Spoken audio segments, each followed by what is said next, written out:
아멘. 기쁜 소식 모두 듣기 원하네.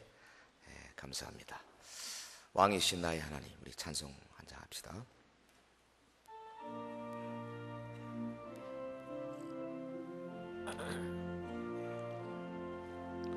왕이신 나의 하나님,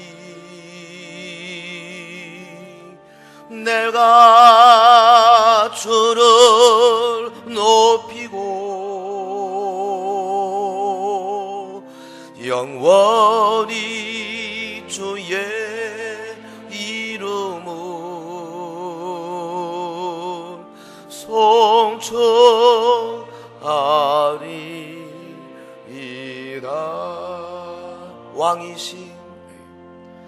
왕이신 나의 하나님,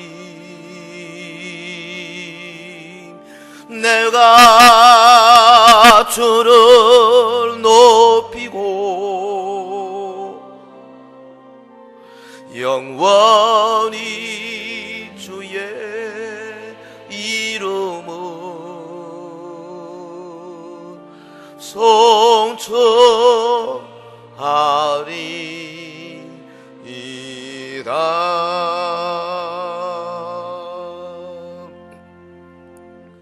우리는 지금 우리 서연교회를 예수님이 의도하신 이상적인 교회에 보다 근접한 교회를 세워나가기 위해서 하나님의 말씀을 찾고 있습니다. 주님이 제시하는 참 교회의 모델은 사도행전에서 발견할 수가 있습니다. 사도행전에서 보여주신 바로 그 교회, 그 교회는 예수님의 교회가 현실로 세워진 교회입니다. 비록 완전한 교회는 아니었습니다. 사람이 모인 집단이기 때문에 실수도 있고 허점도 있었습니다. 그러나 그 교회는 예수님이 분명히 주인 되신 교회였고 성령께서 끊임없이 역사하시는 교회였고 그 결과로 하나님이 영광 받으시는 교회였습니다. 우리가 지난 주일에 살펴본 같이 사도행전에서 보여주는 교회의 특징은 첫째로 성령으로 충만한 공동체였습니다. 성령으로 충만, 온 성도들이 하나님의 영으로 충만해서 그 가슴 속에 끓어오르는 열심을 가지고 말씀을 전하는 그런 교회였습니다. 두 번째 특징으로 이 성령 충만한 성도들이 예수의 삶을 살아가는 그런 공동체였어요.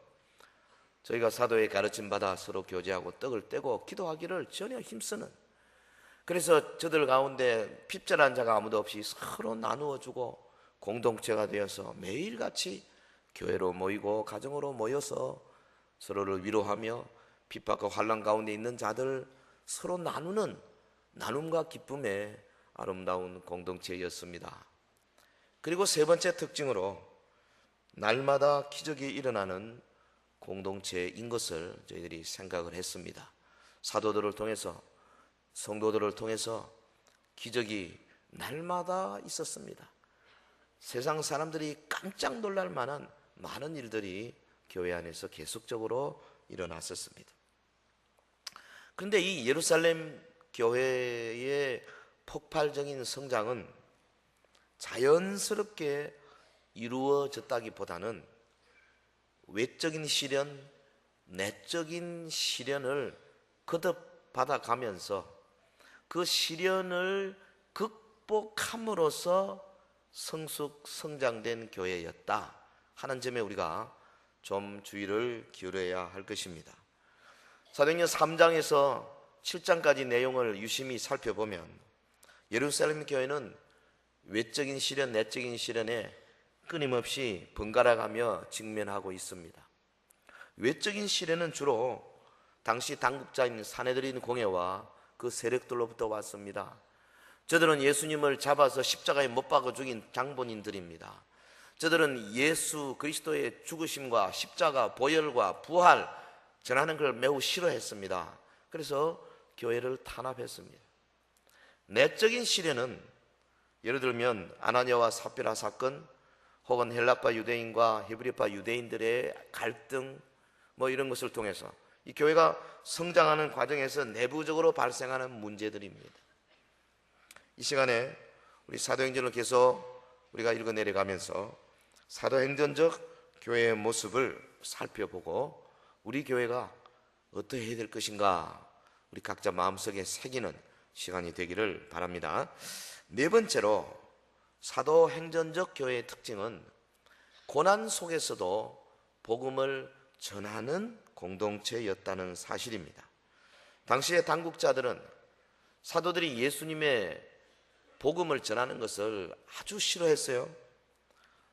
본문 우리 4장 1절에서 보면 사도들이 백성에게 말할 때 제사장들과 성전 맡은 자와 사두개인들이 이르러 예수 안에 죽은 자의 부활이 있다고 백성을 가르치고 전함을 싫어하여 그들을 잡으며 날이 이미 저물었으므로 이튿날까지 가두었으나 말씀을 들은 사람 중에 믿는 자가 많으니 남자의 수가 약 5천이나 되었더라. 저들이 싫어했다 그랬어요. 싫어한다. 디아포메노이. 이것은 헬라 원어는 문장의 맨 앞에 나왔습니다. 아주 강조되고 있어요. 화가 나가지고 막 어떻게 할 줄을 몰라서 아주 불안해하는 그런 모습을 표현하는 단어입니다. 싫어했다. 이것들이 말이지 하지 말라고 하는데 계속 십자가를 전하고 부활을 전하니까 이 당국자들이 막 불안하기도 하고 아주 그냥 질색을 하는 거예요. 그래서 잡아서 가두었습니다. 욱박질렀습니다. 위협을 했습니다. 우리에게 너희들 죽이고 살리는 권한이 있는 줄 모르느냐. 자신의 세력을 이용해서 감옥에 가두기도 하고 채찍으로 다루기도 하고. 이게 뭐예요? 이성적인 게 아니고요, 감정적이고 집단 이기주의적인 그런 모습들입니다. 삼엄한 분위기를 연출합니다. 사도들이 공회 앞에 사도들을 세워놓고 위압적인 그런 자세로 묻습니다. 너희가 무슨 권세와 누구의 이름으로 이 일을 행하였느냐? 남에서부터 안전병이 된 자를 일으킨 그 사건입니다. 무슨 권세로 누구의 이름으로 이걸 행하느냐? 한마디 말 잘못하면 죽습니다. 그런데 성령 충만한 사도들이 어떻게 대답합니까?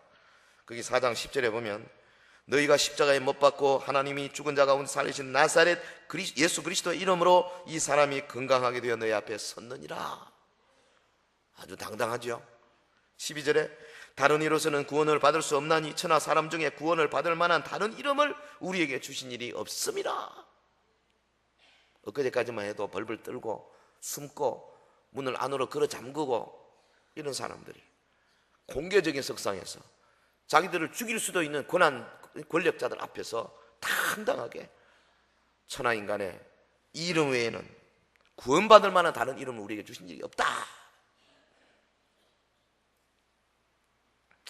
예수 그리스도 이름을 선포하는 일에는 어떤 두려움과 어떤 고난, 어떤 어려움 속에서도 조금도 망설임이 없었어요. 할렐루야. 이 사도행전적 교회의 특징입니다. 초대교회 성도들도 그랬어요. 예수님을 전하다가 모진 고문을 당하기가 일쑤였습니다.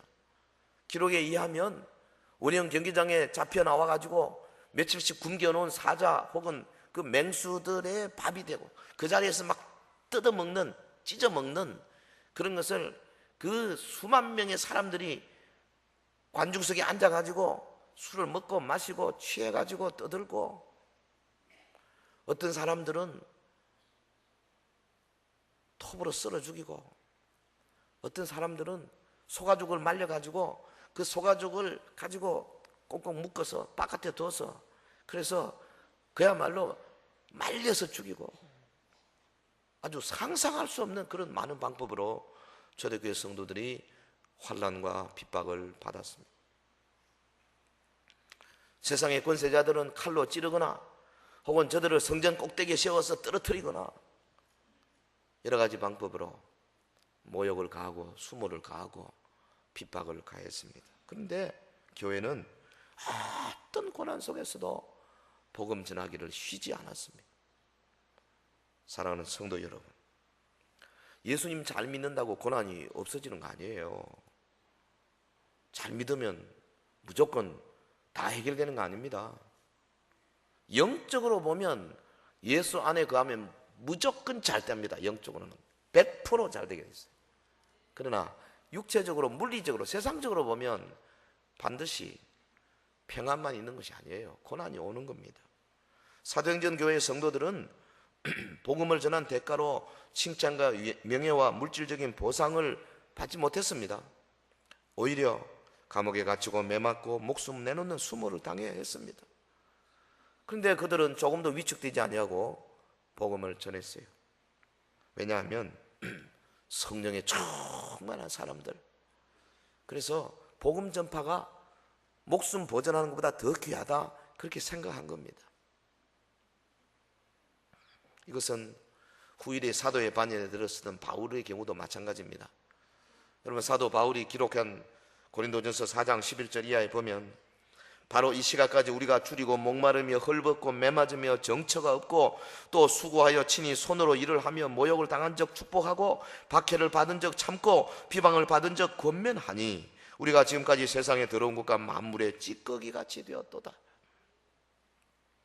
복음 전파를 위해서 사도 바울 일행은 줄이고 목마르고 헐벗고 매맞고 정처가 없었다 그랬습니다. 예수님을 위해서 세상에 더러운 것과 만물의 찌꺼기같이 되었다 그랬어요. 그럼 복음 전하면요, 전도하면 대부분 경우는 어려움이 옵니다. 고난이 와요. 이 초대교회의 특징은 많은 핍박과 고난을 받았다는 데 있어요. 교회는 영원히 편안한 곳이 아닙니다. 진정한 주님의 교회는 불 가운데서 고난 속에, 위기 속에 들어갈 수밖에 없게 돼 있어요. 구조적으로. 특별히 이 마지막 시대, 이제 환란의 때가 올 때는 예외 없을 겁니다. 우리가 작년에 요한계시록을 다 공부를 했지만은 마지막 시대 두 증인들은 결국은 순교합니다. 물론 하나님께서 해를 입은 여자 참 교회를 예비처, 도피처를 준비해 놓으시고 보호해 주시겠지만은 그러나 그 보호가 그냥 우리가 세상적으로 볼 때에 모든 어려움이 없어지고 평안과 편안함만 있는 것이 아니다 이 말이죠.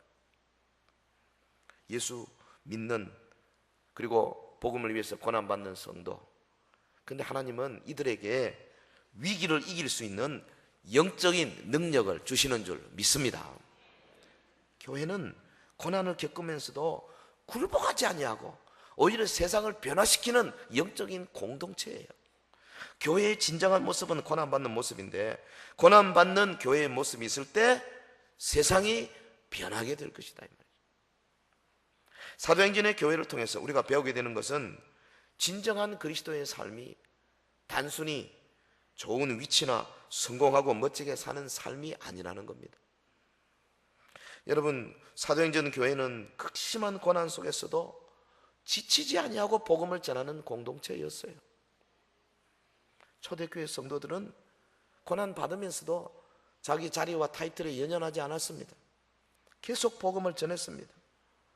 우리 서연교회는 앞으로 어떤 어려움이 온다 할지라도 복음 전도를 쉬지 아니하는 교회가 되기를 주의 이름으로 축원합니다. 고난 속에서도 복음을 전하는 공동체. 또 어떤 특징이 있습니까? 다섯 번째로 거룩과 정직을 추구하는 공동체였습니다. 특별히 우리 사도행전 5장에 아나니아와 삽비라 사건이 있지 않습니까? 그 거룩과 정직이 얼마나 중요하냐 교회에. 이걸 위해서 뜻밖의 사도행전 5장에서 어마어마한 사건을 기록하고 있어요. 거기 3절에 보면 베드로가 이르되 아나니아야, 어찌하여 사탄이 내 마음에 가득하여 네가 성령을 속이고 땅값 얼마를 감추었느냐? 땅이 그대로 있을 때에는 내 땅이 아니며 판 후에도 내 마음대로 할 수가 없더냐? 어찌하여 이 일을 내 마음에 두었느냐? 사람에게 거짓말한 것이 아니요 하나님께로다. 다섯 번째 특징은 거룩과 정직을 추구하는 교회.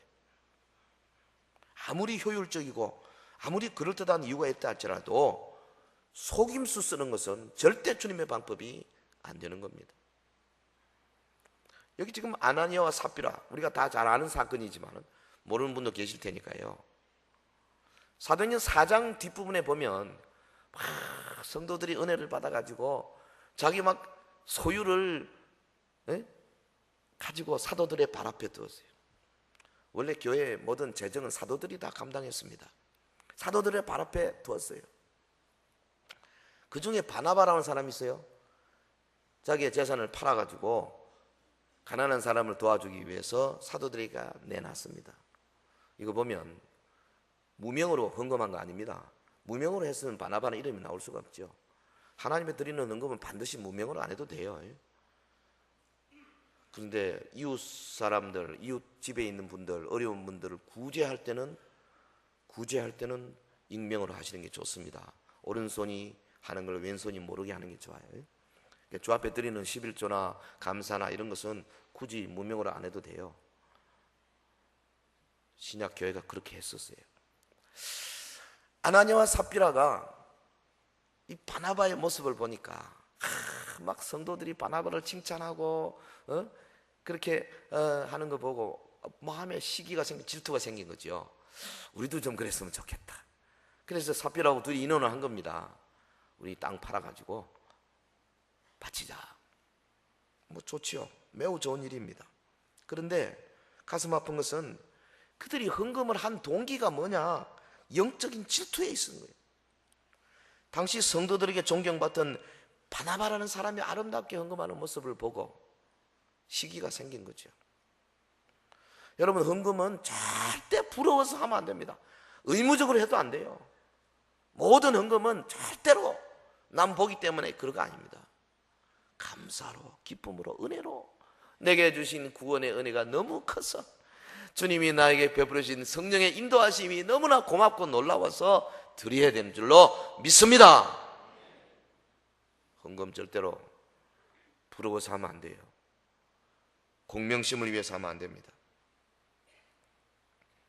아나니아와 삽비라는 바나바를 칭찬하는 성도들의 소리가 질투가 나서 위선적인 행동을 저지른 거지요. 가지고 왔습니다. 일부는 감춰서, 일부는 집에다 두고, 일부를 가지고 베드로 사도에게 와서 땅 판값 다 가져왔습니다. 전부 가져왔습니다. 문제는 여기 있었어요. 아니, 팔아서 일부 두고 일부 헌금한 게 그게 뭐 나쁩니까? 좋은 일이죠. 여러분도 그렇게 좀 하세요. 문제는 전부입니다. 여기 있었어요. 거짓말한 겁니다. 하나님께 거짓말하고 성도들에게 거짓말한 거죠. 속인 거죠. 위선이죠. 베드로가 그랬지 않습니까? 아나니아야, 어찌하여 내 마음에 사탄이 가득하고 네가 성령 속이고 땅값 얼마를 감췄느냐? 아니, 땅이 그대로 있을 때는 네 땅이 아니며 판 후에도 네 마음대로 할 수가 없더냐? 어찌하여 이를 내 마음에 두었느냐? 사람에게 거짓말한 것이 아니요 하나님께로다. 한마디 하니까 아나니아가 그 자리에서 그냥 넘어 죽었어. 급사했습니다. 사람들이 급하게 와서 시신을 가지고 장사했습니다. 원래 장사는 며칠씩 가는 건데 급합니다. 지금 3시간 만에 그 안에 삽비라가 들어왔는데 아무것도 모르고 예배 시간 들어온 거예요. 삽비라도 여전히 남편하고 아마 짜고 한 짠 대로 이야기했겠죠. 베드로 말 한마디에 그만 그 자리에서 죽었습니다. 이거 요즘 같으면 아마 베드로 사도 치사 혐의로 잡혀가지 싶은데 어마어마한 사건입니다. 근데 보세요. 지금 애도할 시간도 없습니다. 아니, 하나님의 심판으로 죽었기 때문에 애도도 하면 안 돼. 그냥 시신을 그냥 급하게 어디다가 장사도 제대로 못 지낸 거예요.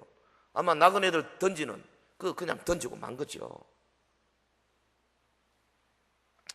왜 하나님이 이렇게 극단적이고 잔인한 방법으로 이들 부부를 죽이셨을까? 여러분, 이게 하나의 초점입니다.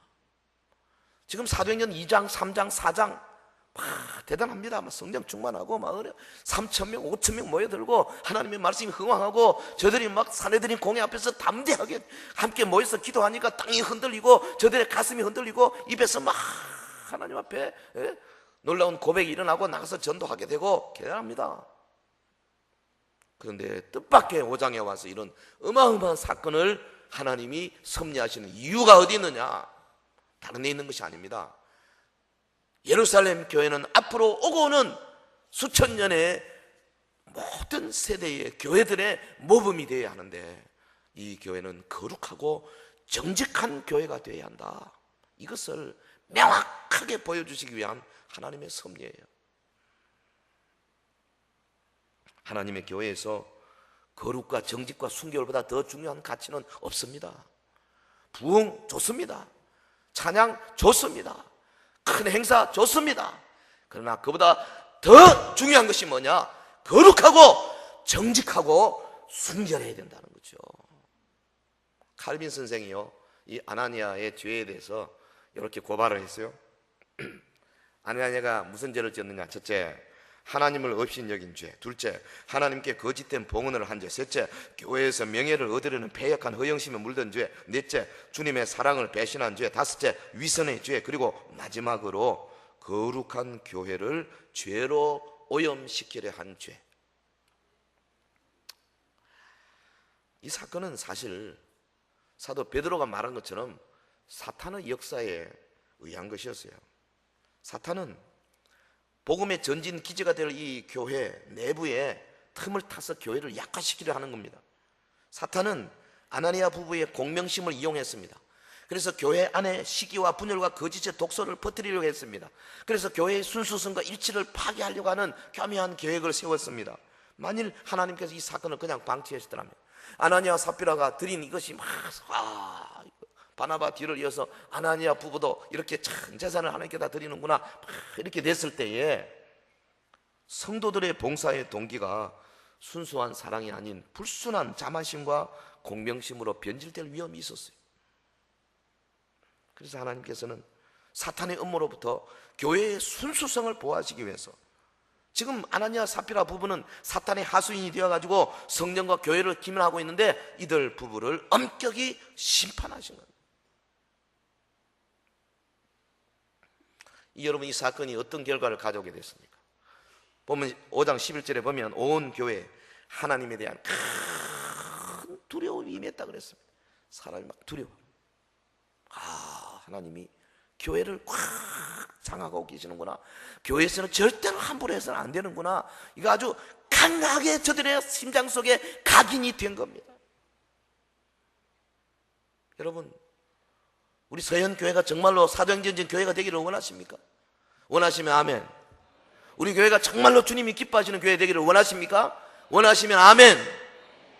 그렇다면 이 정직과 순결, 거룩 이거요 절대 무시하면 안 됩니다. 현대 교회의 위기가 뭡니까? 거짓말에 대한 불감증. 뭐 큰 거짓말은 물론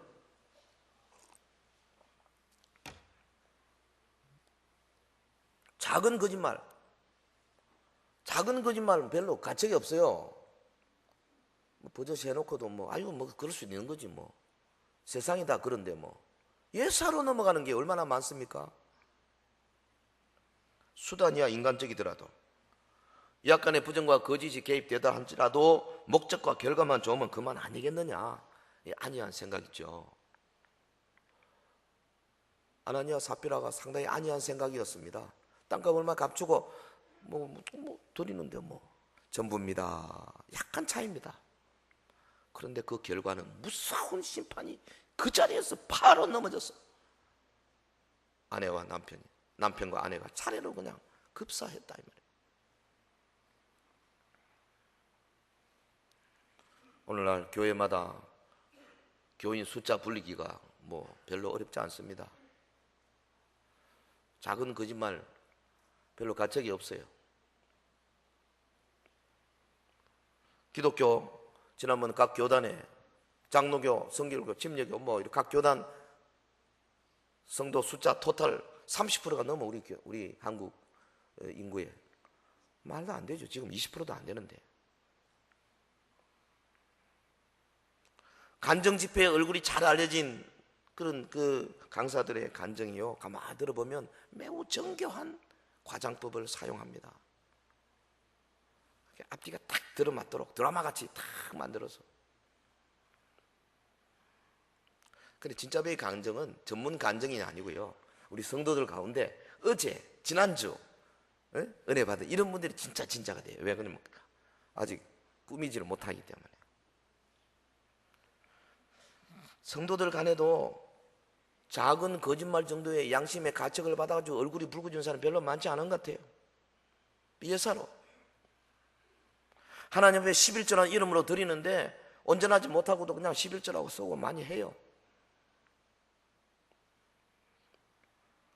뿐만 아닙니다. 교회 안에 목회자나 혹은 중직자들이 그 성적인 범죄가 지금 늘어나고 있고, 여기저기서 국지국지화 스캔들이 막 터지는 거 보면, 야, 교회가 이래 되는가? 교회 재산 문제로 분쟁이 일고, 이게 뭐 줄을 잇고, 어떤 교회는 재산 문제 때문에 해결이 안 되니까 1천 교회, 2천 교회 해가지고 같은 이름을 쓰면서 같은 시간에 동시에 아래우층에서 예배를 드리고 그래요, 있어요. 여러분, 교회는 다시 태어나고 거듭나야 합니다. 교회가 주님의 능력을 되찾으려면 내적인 순결을 유지해야 합니다. 하나님은 죄에 대해서 절대 무디신 분이 아니십니다. 여러분, 그리스도의 피로 사신 교회가 죄악된 수단과 방법으로 오염되는 것을 하나님이 절대 묵인하지 않습니다. 지금은 그리스도의 십자가 보혈로 은혜로운 시대고 마지막 종말을 준비하는 시대이기 때문에 하나님이 가끔씩 참으시기도 하지만은, 그러나 하나님 나라에서 이 법칙은 지금도 여전히, 주님은 어제나 오늘이나 내일이나 영원토록 회전하는 그림자도 없어서 변하지 않습니다. 교회와 교인들은 이 세상의 도덕과 윤리의 기준이 되어야 합니다. 오늘날 성직자와 성도는 보정수표의 대명사가 되어야 합니다. 장로와 집사와 권사는 이 민족의 양심이 되어야 합니다. 우리 서영교회는 거룩과 정직을 최고의 가치로 삼고 교회의 본질 회복에 더욱 노력을 기울여야 할 것입니다. 우리 교회 위에 하나님께 대한 거룩한 두려움이 크게 임하기를 예수 이름으로 축원합니다. 거룩, 순결, 정직을 추구하는 공동체. 나가서 6번째, 주의 종의 동역자를 세우는 공동체였습니다. 이 초대교회 사도들의 동역자들을 세워서 사도들의 사역을 돕도록 했어요. 6장 2절에서 4절까지 보면 12사도가 모든 제자를 불러 이르되 우리가 하나님의 말씀을 제쳐놓고 접대를 일삼는 것이 마땅하지 아니하니 형제들아 너희 가운데서 성령과 지혜가 충만하여 칭찬받는 사람 7을 택하라. 우리가 이 일을 그들에게 맡기고 우리는 오로지 기도하는 일과 말씀 사역에 힘쓰리라 하니. 저는 개인적으로 이 개역 개정판 좀 마음에 안 드는 부분이 많습니다. 여기 지금 하나님 말씀을 제쳐놓고 접대란 단어도 이게 공개였는데요, 이게 구제와 봉사 쪽으로 가야지 이 접대는 단어도 별로 마땅치 않고요. 마지막에 오로지 기도하는 일과 말씀 사이, 이것도 좀 번역이 그래. 기도와 말씀에 전무한다, 훨씬 좋지. 어찌됐든 지금 이 예루살렘 교회는요, 성령이 임하고 부흥이 되면서 급격히 대형교회로 성장하는데 사람이 많으니까 문제가 생겨나죠. 원래 사람이 많으면 문제는 반드시 있습니다. 대개 문제는 이 조직의 갈등, 은사의 갈등이 문제가 되는 겁니다. 이 예루살렘 교회 당시는 히브리말, 아람어를 쓰는 그 히브리파 유대인들과 그 다음에 외지에서 온 사람들, 주로 헬라말을 쓰는 헬라파 유대인들이 대부분이었죠. 이 양대 세력 숫자가 그렇습니다. 근데 당시 일은 전부 사도들이 다 했어요. 사도들이 말씀도 전하고 가르치고 그 다음에 그 헌금한 걸 들고 집집마다 신방하면서 어려운 사람 도와주고 위에서 돌보고 다 했어요. 하다 보니까 완전하지 못했습니다. 헬라파 유대인들 쪽에서 가만 보니 아니 사도들이 전부 다 히브리파 유대인들인데 어떻게 히브리파 쪽의 과부들, 히브리파 쪽의 사람들에게 더 많이 주는 것 같거든. 그 불평 불만이 생긴 거죠. 여러분, 교회에 불평 불만이 생기는 것은요 작은 일이 아닙니다. 큰 일입니다. 하나님이 보시기에 중대한 일입니다. 교회 전체로도 안 되는 일이지만은 불평 불만하는 사람도 안 되는 거예요. 사실은 여러분, 입에서 나오는 불평 불만 한마디가 하나님 앞에 큰 신뢰가 된다는 거, 범죄가 된다는 거 꼭 기억하시고요. 좀 마음에 안 들더라도 절대 입으로 말로 문장으로 표현하지 마시기 바랍니다. 어떻게 하는지 기도하고 하나님 앞에 매달려야죠. 자, 헬라파 유대인들이 자기의 과부들이 매일의 구제에 빠짐으로 히브리파 사람을 원망하기 시작했어요. 사도들이 어떻게 했습니까?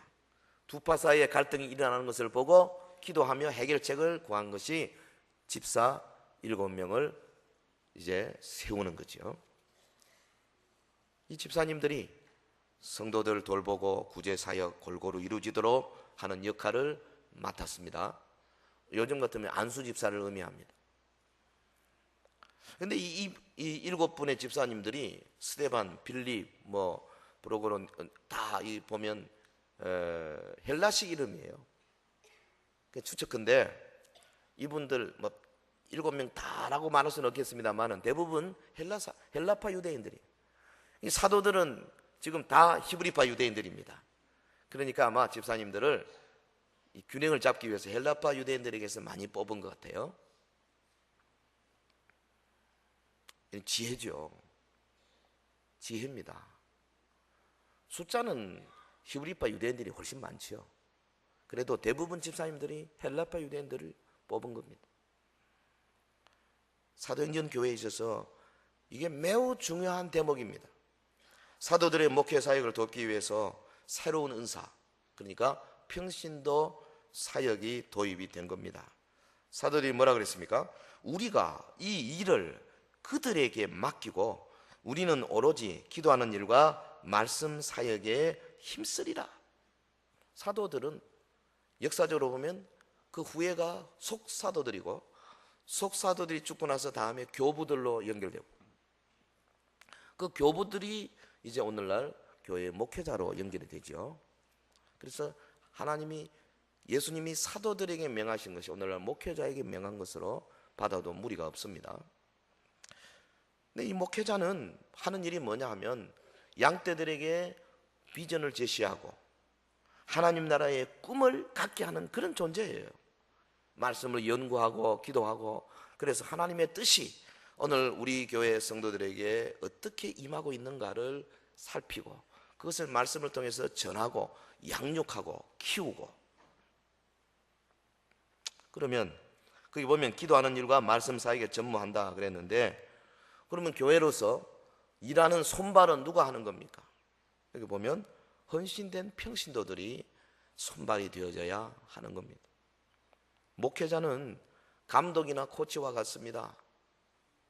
선수들을 훈련시키고 전략 세우고 선수를 선발해서 임무를 주고 경기에 임하게 하는 것이 감독의 직무입니다. 선수들의 움직임이 답답하다고 경기장에 막 뛰어들면 이미 감독이 아니죠. 저는 박지성 선수, 맨체스터 유나이티드의 이 축구하는 거 참 좋아하는데요. 언제 하나 이렇게 보고 자주 시간을 내서 보려고 합니다. 박지성 선수 좀 느려.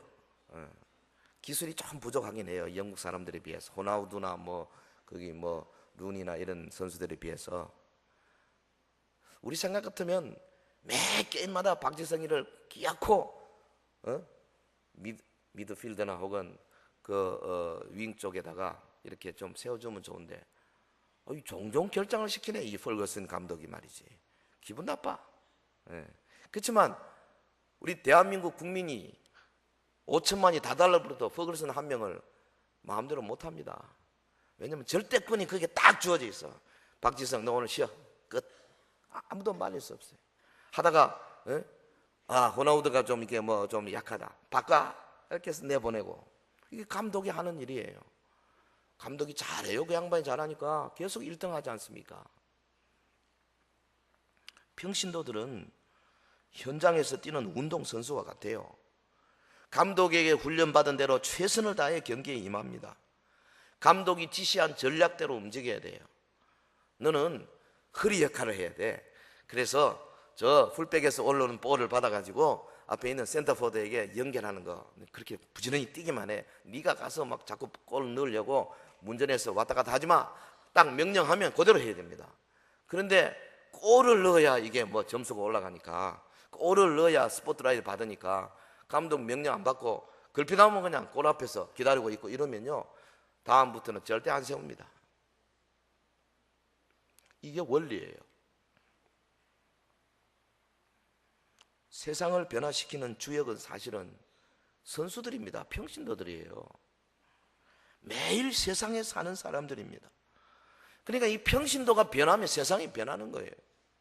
여러분, 사도행전적인 교회는 어떤 교회냐? 적절한 일꾼들을 세워가지고 사역을 맡기는 공동체입니다.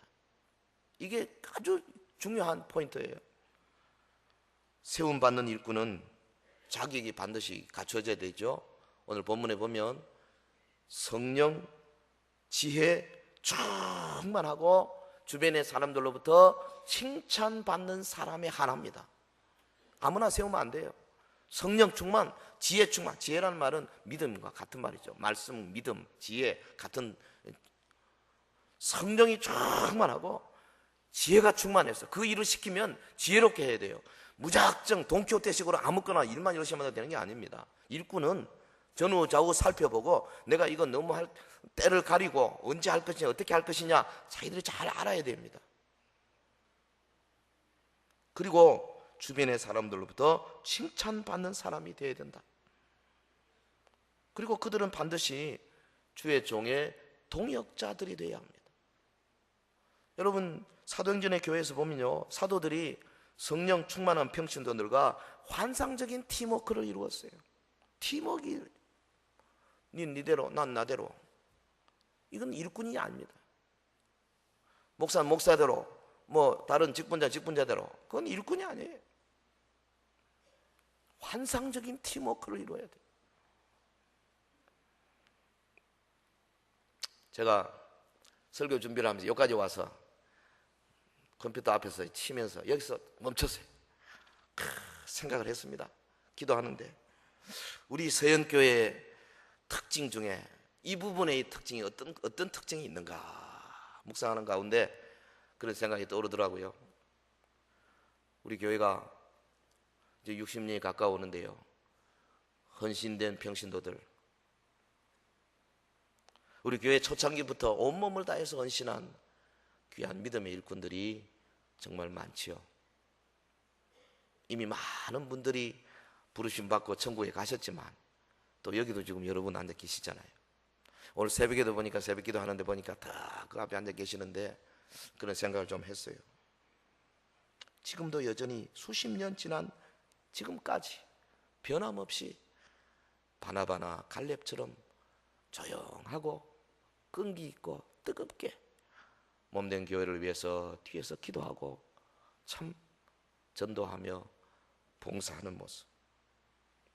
여러분, 우리 교회 평신도들 중에 신학 공부해가지고 목회자 되고 선교사 된 분들 수를 헤아릴 수만큼 많습니다. 하나님이 교회를 통해서 많은 일꾼들을 세워내셨어요. 하나님은 우리 교회에 브리스가와 아굴라 같은 아름다운 동역자들을 많이 세워주셨습니다. 저는요, 그분들을 생각하면서 기도할 때마다 정말 그 말할 수 없는 그런 감동을 받습니다. 사실 그렇습니다. 이 목회 사역이라는 게 끝없이 밀려오는 거기 때문에 오늘 끝나면 오늘 저녁에 가면 오늘 수요일에 설교를 금요일, 주일 끊임없이 어떻게 하면 지난주보다 더 영감 있고 더 어떤 때는요 천근 만근 같은 그렇게 막 무게가 올 때가 있어요. 그러면 짓눌려 가지고 아다시피 제가 덩치가 큽니까? 생기기를 잘 생겼습니까? 웃도 안 하네. 눌리고 그래가 힘들고 지칠 때마다 사실 그 전화 한 통화, 그 문자 메시지, 요즘 문자 메시지 참 다양하더라고요. 사랑해요 하면요, 이렇게 사랑한 이런 것도 보내주고, 지난주 이 부분이 말씀이 좋았어요 이런 것도 있고요. 그런 한 줄, 혹은 말없이 웃어주는 한 번의 미소, 얼마나 신선한 청장자가 되는지 몰라. 그래가 막 힘을 다시 탁 받고 일어나서 주여. 사도 바울은요, 브리스가 부부를 가리켜서 그들은 내 목숨을 위하여 자기들의 목까지도 내어놓았다 그렇게 표현했습니다. 다는 몰라도 좀 알 것 같아요. 좀 알 것 같아요. 우리 서연의 브리스가와 아굴라들, 오늘도 이사이 구역에서 각 사역팀에서 주일학교 교사로, 찬양대로, 봉사팀으로 눈에 보이게 안 보이게 지금도 열심히 헌신적으로 동역하고 계십니다. 사랑하는 성도 여러분, 하나님의 온전한 관심은 주님의 몸된 교회에 있어요. 주님이 꿈꾸시는 교회, 그리고 사도들이 주님으로부터 배워가지고 실제로 어려운 환경 속에서 이루어낸 이 사도행전의 교회, 아주 뚜렷한 특징을 보여주고 있어요. 우리 서연교회는 과연 사도행전적인 교회의 특징을 얼마나 가지고 있는가?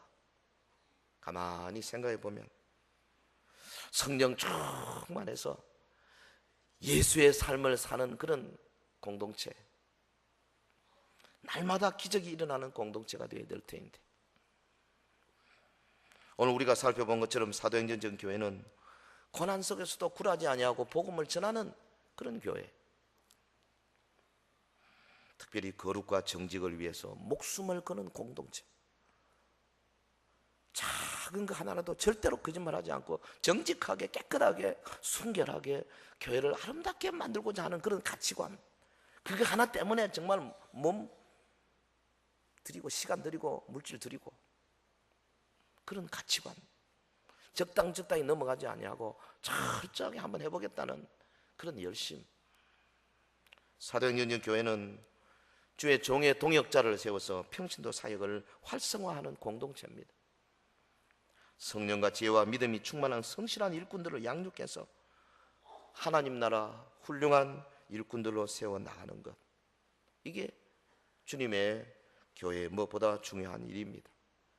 금년은 우리가 생명을 세우고 살리는 교회라는 기치를 내걸고 기존의 성도들을 잘 양육하고 세워서 저들을 내보내서 또 다른 죽어있는 생명을 살리고 다시 살아난 생명들을 또 세워서 양육해서 또 파송해서 또 다른 생명을 살리는 이 아름다운 제자도의 삶을 우리 교회가 하려고 하는 겁니다. 우리 교회를 바로 이러한 사도행전적 교회로 성장시켜 나가는 사역에 성도 여러분들의 헌신적인 참여를 기다리고 있습니다.